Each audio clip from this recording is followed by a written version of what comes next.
जीवन गौरव पुरस्कारानिमित्त व्यासपीठावरील मान्यवर आदरणीय राजाभाऊ बेटकर साहेब, आमचे मार्गदर्शक बापूसाहेब काणे ज्यांना पुरस्कार मिळाला, त्यांचे मित्र संतोषजी खलाटे आणि उपस्थित सर्वच ज्यांना पुरस्कार प्राप्त झाले की जीवन गौरव पुरस्कार प्राप्त सन्माननीय आणि आपण उपस्थित सर्व या कार्यक्रमाला उपस्थित असलेले रसिक श्रोते आणि या संस्थेचे सर्व पदाधिकारी आणि हितचिंतक, एक अतिशय आगळा वेगळा आणि स्तुत्य उपक्रम चैतन्य आर्टच्या माध्यमातून आज या ठिकाणी घेतला जातोय। चैतन्य आर्टचे सगळे पदाधिकारी आपापल्या क्षेत्रात खूप चांगलं काम करत आहेत। मग सतपाल सर असतील, आमचे अरविंद जोगले असतील, निर्मळ सर असतील, हे सामाजिक क्षेत्रात सतत अग्रेसर असणारी सगळी मंडळी आहेत। बापू जसं आता म्हणाले की खरोखरच आज एक आषाढी एकादशीचा दिवस आणि या दिवशी पंढरीला आज सगळे वारकरी पोचले, पांडुरंगाची प्रदक्षिणा केली आणि आज तिथं त्यांची सांगता झाली।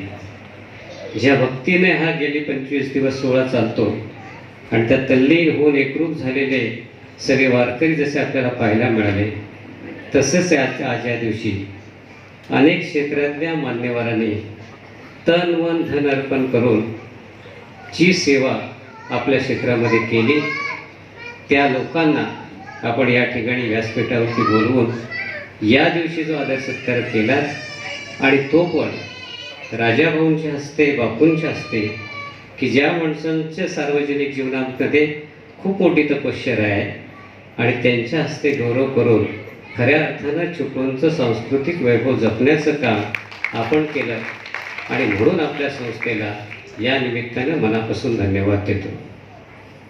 अनेक दिग्गज मंडळींना आपण सत्कार केला, काहींना लहानपणापासून बघत आलो आणि काहींचा संघर्ष जवळून बघता आला। राजाभाऊंना जर बालगंधर्व पुरस्कार मिळाला, खऱ्या अर्थानं कोकणचं वैभव आज जर कुठलं असेल तर राजाभाऊ आहे।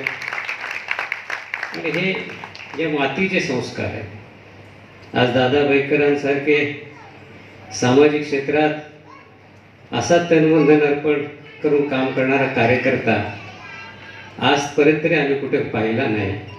आजही लोकांच्या सेवेसाठी सकाळी 6 वाजल्यापासून रात्री 12 वाजेपर्यंत जर कुणाचे दरवाजे उघडे असतील तर ते दादांचे असतात आणि सर्वसामान्यांसाठी किती तळमळ आहे ही अनेक वेळा त्याने जी कामं आम्हाला सांगितली त्यावेळेला त्यांची तडफड जी बघितली, खऱ्या अर्थानं ही कर्मयोगी माणसं आहे। संतोष सारखा आमचा सहकारी आमच्या सोबतीने मोठा झाला, खूप संघर्ष बघितला। सायकलवरून काय काय करत होता, सायकलवरून स्पीकर घेऊन फिरणारा आमचा सहकारी आज अनेक क्षेत्रामध्ये पुढं गेला आणि खऱ्या अर्थानं त्याला सगळ्यांना पुढं आणण्याचं काम तुमच्या आमच्यासारख्या सगळ्यांनी केलं आणि हे जपण्याचं काम आपण सगळी मंडळी करतो। कराओकेच्या माध्यमातून जोशी सरांनी संगीतातलं नवत आलं चिपळूणला आणि चिपळूणच्या कोकणाला दाखवून दिलं। अशा सगळ्या मंडळींचा आज एक अतिशय वेगळा कार्यक्रम आपण आज केला आणि पांडुरंगाच्या आषाढी एकादशीला केला। निश्चितपणे आपलं या कार्याला या पुढच्या काळात अधिक बळ देण्याचं काम तोच पांडुरंग करेल। अनेक अशी माणसं आपण पुढं आणावीत जी आपल्या कोकणासाठी आणि या चिपळूणच्या आपल्या सांस्कृतिक वैभवासाठी पुढं नेणारी आहेत। अनेक माणसं अजूनही दुर्लक्षित आहेत, त्यांना समोर आणण्याचं काम आपण या पुढच्या काळात कराल अशी या ठिकाणी अपेक्षा व्यक्त करतो।